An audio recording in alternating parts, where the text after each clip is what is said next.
Hello, my math learners. Welcome back to my YouTube channel Math with Atifa. Exercise 2 हमारे पास है the review exercise for unit number 2 जो कि है logarithms के topic पे। हमने उसके चैप्टर की सारी एक्सरसाइजेस को अटेम्प्ट कर लिया। अब बारी है उसकी रिव्यू एक्सरसाइज करने की। So let's start.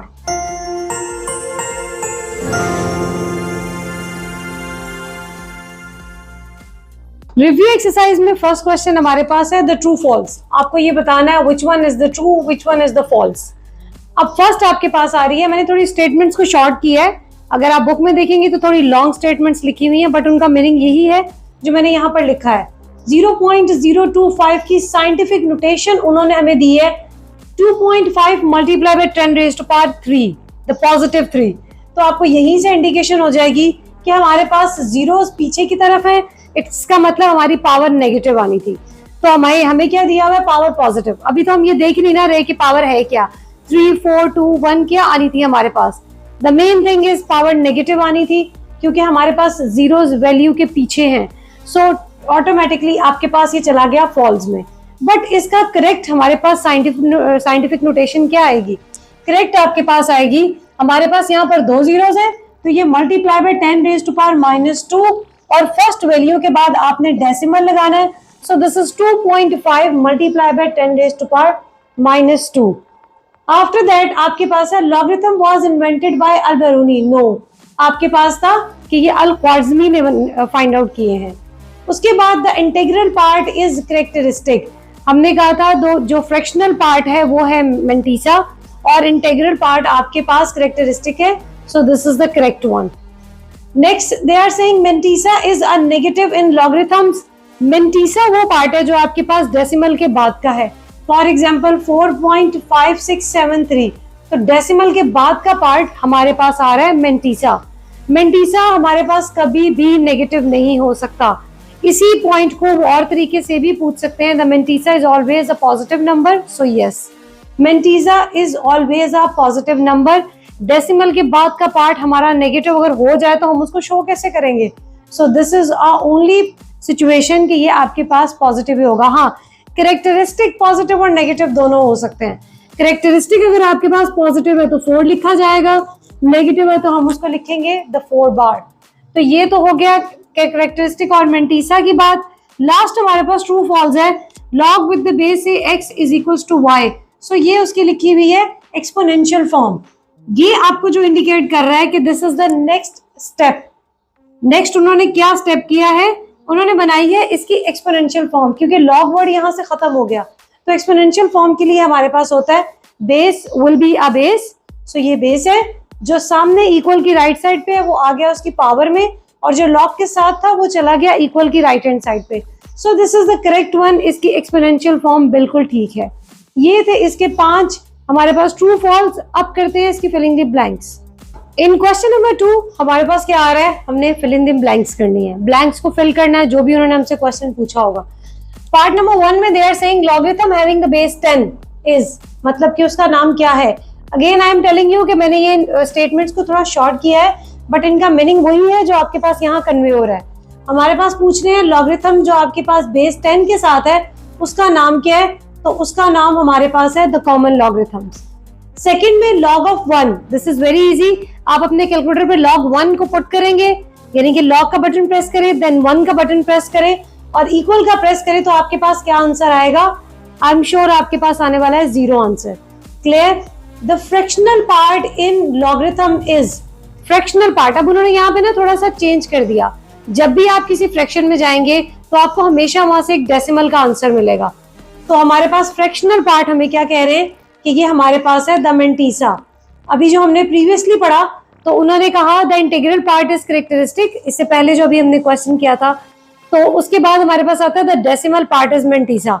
यहाँ पर वर्ड यूज हो गया हमारे पास फ्रैक्शनल का, तो उसका भी मतलब वही है कि आपके पास डेसिमल के नंबर्स में काम होगा।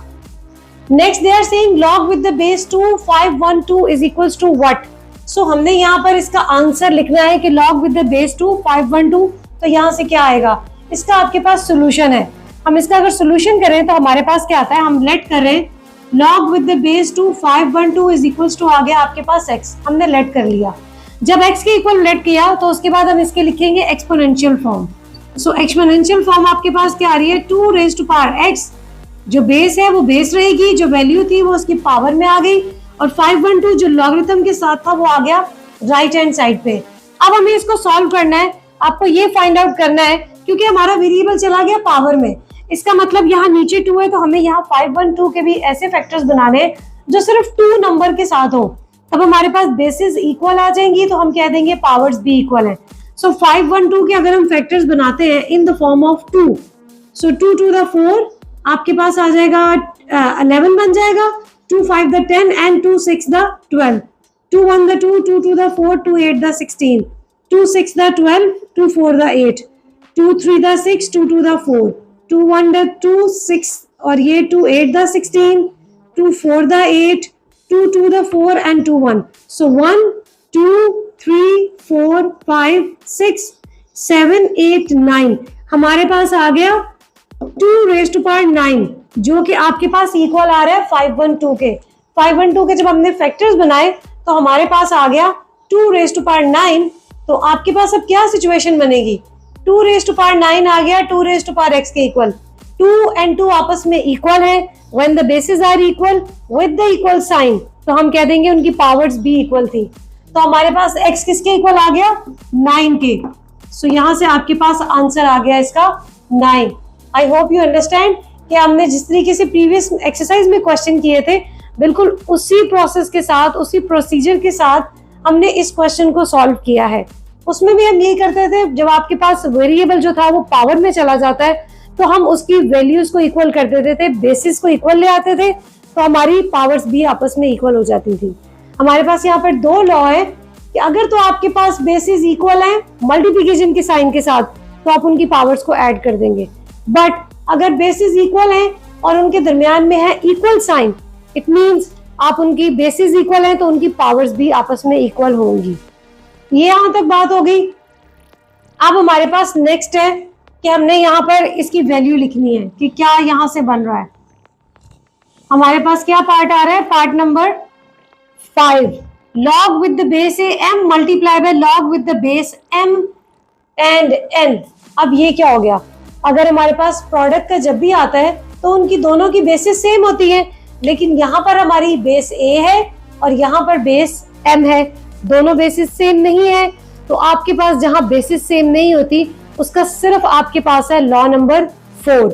लॉगरिथम का लॉ नंबर 4 हमारे पास क्या था, log with the base a n is equal to log with the base second b introduce करवाई थी, और जो हमारे पास वैल्यू ऊपर थी वो सामने थी वो ऊपर आ गई, और जो वैल्यू नीचे थी यानी कि बेस में थी वो सामने आ गई, और यहाँ से log with the base b आ गया। क्या किया, हमारे पास यहाँ पर है base a and then n, आगे हमारी इंट्रोड्यूस करवा दी डिफरेंट लॉग की बेसिस, और जो यहाँ पर दोनों वैल्यूज थी उनको हम ले आए यहाँ पर। अब log with the base a और m ये तो हमारे पास दोनों डिफरेंट है, तो अगर मैं यहाँ से डिवीजन को इससे मल्टीप्लाई करवा दूं तो क्या सिचुएशन बनेगी, log with the base a n multiply by log with the base b n, base b a, हम ये वाले पार्ट को लेकर जा रहे हैं, that is equal to this one, log with the base b n। अब देखिए, अब आप इसको देख के ये वाला आप आंसर लिख सकते हैं इसका। आपको लॉ नंबर 4 याद होना चाहिए, इवन आपको लॉ नंबर 1 2 3 एंड 4, 1 2 3 तो फिर भी आपने जब क्वेश्चंस को अटेम्प्ट किया था उसकी प्रैक्टिस में भी आप याद रख लेंगे, बट जब आप लॉ नंबर 4 की तरफ आते हैं तो एक तो बेसिस डिफरेंट है, दूसरा हमारा इससे रिलेटेड क्वेश्चन बुक में नहीं है, हम कहीं पे भी लॉ नंबर 4 को अप्लाई नहीं करते हैं, तो हम क्या कर रहे हैं, इसको याद रखना थोड़ा आपके लिए डिफिकल्ट है, but you have to remember कि हमारे पास बेसिस डिफरेंट होंगी तो जो हमारा आंसर है वो भी वेरी करेगा। अब यहाँ से क्या हो रहा है, a और a यहाँ पर सेम है, सो यहाँ पर हमारे पास m और m सेम है, ठीक, और सेकंड क्या हमारे पास है n एंड b है, यहाँ पर n और a है, तो हमारी क्या वैल्यू बन जाएगी, a और a सेम है, इसका मतलब आगे वो यूज नहीं हो रहा, सो m और m आपस में सेम है, आगे यूज नहीं होगा, तो हमारे पास यहाँ से आंसर क्या आ जाएगा, लॉग विद द बेस, हमारे पास a और a सेम था, m और m सेम हो गया, और जिसकी बेस थी उसके साथ की जो जिसकी वैल्यू थी उसके साथ की बेस को आगे यूज किया जा रहा है, तो ये हमारे पास है वैल्यू और उसकी बेस है a और n। It's somehow it's difficult, क्योंकि आपको वैल्यूज को जर्नलाइज करके यहाँ लिखना है। कोशिश कीजिएगा याद करने की। अगर आपको लॉ नंबर 4 याद है, उसको जैसे ही एग्जाम में ये पार्ट आएगा आप उस लॉ को अपने सामने लिख लें और जर्नलाइज करने की कोशिश करें कि हमारे पास किस तरीके से यहाँ पर यूज हो रहा है, एंड आई होप कि आप इसको कर पाएंगे। नेक्स्ट आपके पास है the logarithmic form of a raised to power 10 is equals to y। अब लॉगरिथमिक फॉर्म आपके पास किस तरीके से लिखी जाएगी? ऑब्वियसली उसमें लॉग वर्ड यूज होगा सबसे पहले। सो क्या आ गया? लॉग वर्ड यूज हो गया। जो वैल्यू बेस में है वो लॉग की बेस में चली जाएगी, जो वैल्यू राइट साइड पे थी वो आ गई लॉग के साथ, और जो वैल्यू पावर में थी वो चलेगी इक्वल की राइट हैंड साइड पे। जब हमने एक्सरसाइज की थी 2.2 जहां से हमारी लॉगरिथमिक फॉर्म को इंट्रोड्यूस करवाया गया था, तो मैंने आपको एक ट्रिक बताया था कि आपके पास जो वैल्यू बेस में है उसको बेस में रहने दें, और जो वैल्यूज बाकी दो बच रही है ना उनको इंटरचेंज कर दें। जो राइट पे है उसको लेफ्ट पे ले, जो लेफ्ट पे है उसको राइट पे ले जाएं। The exponential form of x is equals to log with the base a y। आपने इसका लिखना है exponential form. So exponential form किस तरीके से इसकी लिखी जाएगी? जो बेस है वो बेस रहेगी, जो वैल्यू राइट हैंड साइड पे थी वो इसकी पावर में आ गई, और जो लॉग के साथ थी वो आपके पास इधर को आ जाएगी। इसको अगर आप सीधा करके लिखें तो शायद ज्यादा आपके लिए इजी हो जाएगा। a raised to, ये इस तरीके से जब आप इसको थोड़ा लॉग को पहले ले आएंगे तो आपके लिए सॉल्व करना भी इजी हो जाएगा। जो बेस है वो बेस रह गई, जो वैल्यू राइट हैंड साइड पे थी वो पावर लेफ्ट पे आ गई, और जो लेफ्ट पे थी हमारे पास लॉग के साथ वो चली गई राइट साइड पे। अब हमारे पास नेक्स्ट आता है इसका log with the base a m n का हमने लिखना है यहाँ पर लॉ। क्लियरली पता चल रहा है कि हमने यहाँ पर लॉ लिखना है, तो वो आपके पास आइडिया है, याद है आपको कि जो डिवीजन का लॉ है वो आपके पास माइनस में जाता है। तो यहाँ से आ गया log with the base a m minus log with the base a n. Okay, जो डिवीजन के नीचे की वैल्यू है डिनोमिनेटर वो आपको माइनस के साथ आ जाएगा और लॉग आपके सेपरेट हो जाएंगे। इन सारे क्वेश्चन जो आपको यहाँ पर नजर आ रहे हैं इनसे रिलेटेड सारी वीडियोस मैं इसी डिस्क्रिप्शन में डाल दूंगी, तो वहां से आपको बहुत इजीली हो जाएगा सारी वीडियोस को एक साथ चेक करना और सारी एक्सरसाइजेस के क्वेश्चंस को भी वहीं से अटेम्प्ट करना। अब हमारे पास है log 10 multiply by 10। Now you have two methods, या तो आप 10 को 10 से मल्टीप्लाई कर दे तो आ जाएगा 100, कैलकुलेटर में लिखिए 10 log और आगे लिखिए 100, तो आपके पास आंसर आ जाएगा इसका 2। ये तरीका है। सेकंड आपके पास क्या है, आप ले लें log 10 प्लस log 10, जो हमारे पास लॉ है। लॉ क्या है कि when two values are going to multiply तो उनके लॉग सेपरेट हो जाएंगे और उसके साथ आ जाएंगी दोनों वैल्यूज एडिशन के साथ, तब भी आपके पास वही आंसर आएगा। तो बन जाएगा log 10 प्लस log 10। तो log 10 का आंसर हमारे पास 1 होता है, 1 प्लस 1 आ गया आपके पास 2। It's totally up to you कि आप इस क्वेश्चन को किस तरीके से करें। Now log with the base b 1, और यहाँ पर कह रहे हैं जो b है, जो बेस है वो ग्रेटर देन है 0 से। 0 से लेस होता तो हमारे पास बेस नेगेटिव में चली जाती, और नेगेटिव बेस के साथ लॉगरिथम काम ही नहीं करता। काम जो लॉगरिथम का है वो जस्ट पॉजिटिव नंबर्स के साथ है। तो यहाँ से b ग्रेटर देन 0 है, it means b is a positive number. So यहाँ पर जो वैल्यू आएगी वो पॉजिटिव नंबर के साथ होगी। तो हमारे पास अगर मैं पॉजिटिव नंबर लूँ 1 2 3 4 5 6 7 8 9, मेरे पास किसी का आंसर नहीं है। किसका आंसर है? log 10 का विद द बेस 10, जो कि हमारे पास है द कॉमन लॉगरिथम। और उसके लिए log 1 का आंसर वही जो आप कैलकुलेटर से निकालेंगे आपके पास किसके इक्वल है? 0 के। सेम जो हमने यहाँ पर लिखा कि log 1 इज इक्वल्स टू 0, तो हमने डायरेक्ट इसकी बेस को कंसीडर कर लिया कि दिस इज 10, बिकॉज log 1 2 3 4 5 6 7 8 9 कोई आंसर नहीं है। 10 से आगे भी हमारे पास किसी log का आंसर नहीं है। सिर्फ log विद द बेस 10 जो कि है कॉमन लॉगरिथम, उसमें हमारे पास पूरा जो लॉगरिथम आपके कैलकुलेटर में है वो सारा कॉमन लॉगरिथम पे एक बेसिक पे बना हुआ है। तो log 1 का आंसर हमारे पास आ गया 0। नेक्स्ट आपके पास है, this is a part number 11। log with the base b x is equals to 5 bar means 5 negative 0.2374, then characteristic is, यहां से आपने लिखना है characteristic। अब ये ध्यान से देखें कि log x it means logarithm is done, log का आंसर आ चुका है। तो अब क्या है, इस log का आंसर कैसे आता है? कैरेक्टरिस्टिक और मेंटीसा को कंबाइन करने से। तो जो हमारे पास पहली वैल्यू होती है द डेसिमल से before value integral part, this is a characteristic, और जो डेसिमल के बाद की है वो आपके पास है मेंटीसा। तो यहाँ से आपके पास कैरेक्टरिस्टिक क्या आ गया? 5 बार। जस्ट हमने यहाँ से लेके उसको डिफरेंशिएट करना था कि where is characteristic and where is Mentisa. Now this is done question number 2. जो इसके perfect answers थे वो मैंने आपको बता दिए. अब हमारे पास आता है the question number 3 जिसमें आपको 4 options given है and you have to take the correct one. उसके लिए जो आपके पास solution दिया होगा वो करना होगा, जो आपको डायरेक्ट समझ में आता है हम उसको डायरेक्ट फिल कर दें. मैंने यहाँ पे इसकी ऑप्शंस नहीं लिखी हैं. आपके पास यहाँ इस क्वेश्चन में 4 ऑप्शंस गिवन है, मैंने नहीं लिखी. हम लोग डायरेक्ट आंसर्स बस इनके देंगे. आपको जो 4 ऑप्शंस गिवन है आप अपने सामने बुक खोल के चेक कर सकते हैं कि कौन सी ऑप्शन हमारे पास करेक्ट आंसर के साथ आ रही है. सो उसके बाद आप उसको टिक कर सकते हैं. हमारे पास है log with the base 10x is equals to 4, then x की वैल्यू आपने लिखनी है. सो हम सबसे पहले क्या कर रहे हैं, हम यहाँ पर करेंगे इसको लॉगरिथमिक फॉर्म में चेंज करेंगे. तो इसकी एक्सपोनेंशियल फॉर्म में इसको चेंज करेंगे. तो हमारे पास जो बेस है वो बेस रहेगी और यहाँ से क्या आ जाएगा, x is equal to 10 raise to power 4 हो गया. जो बेस थी वो बेस रही, जो सामने की वैल्यू थी वो बन गई उसकी पावर, और जो लॉग के साथ था वो आ गया इक्वल की राइट हैंड साइड पे. अब 10 रेज़ टू पावर 4 मीन्स कि आप 10 को 4 टाइम्स मल्टीप्लाई करेंगे तो हमारे पास क्या आंसर आ जाएगा इसका, 1 2 3 4 10,000. अब आपके पास ये कौन सी ऑप्शन बनती है, आप इसको टिक कर सकते हैं.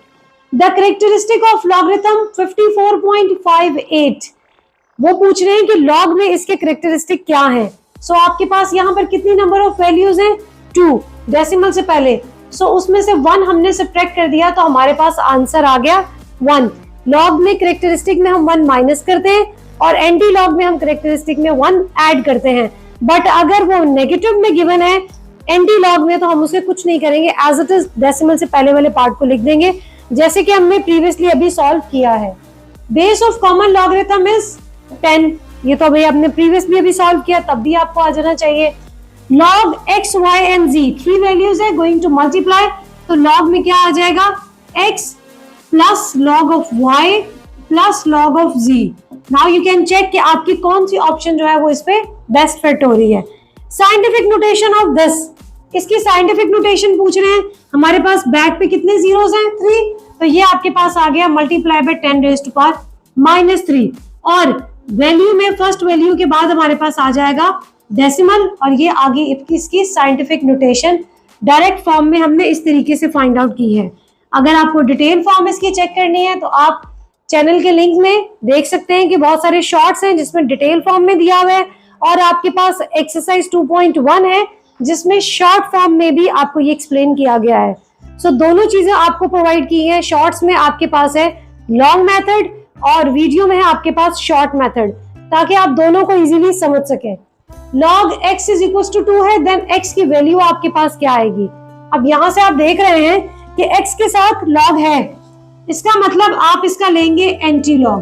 तो आप शिफ्ट का बटन प्रेस करें, यहाँ से हमारे पास आ जाएगा एंटी लॉग और लॉग इज इक्वल टू, यहाँ से लॉग और एंटी लॉग तो आपस में कैंसिल हो गए.